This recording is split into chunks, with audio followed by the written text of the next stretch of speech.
Welcome to Kid Family House. Hi friends. Now I am going to tell you a simple coffee recipe.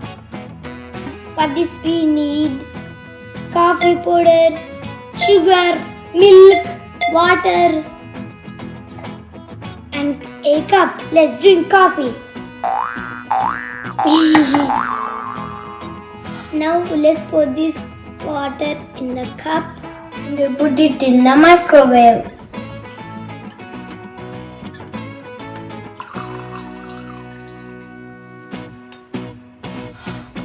Now I'm going to put it in the microwave.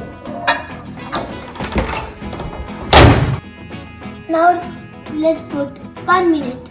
Don't stand near microwave. It's ready. Let's take it out. Now we add 1 teaspoon of coffee powder.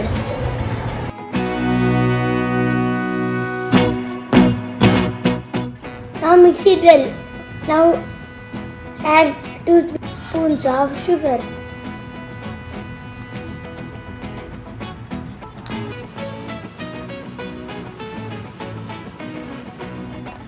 Now let's mix it.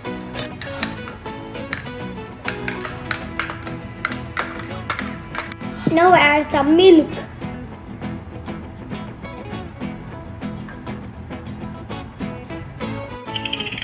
Now mix it well. Coffee is ready. Make coffee like this for your loved ones. Thanks for watching. Please like, share and subscribe for more videos. Bye.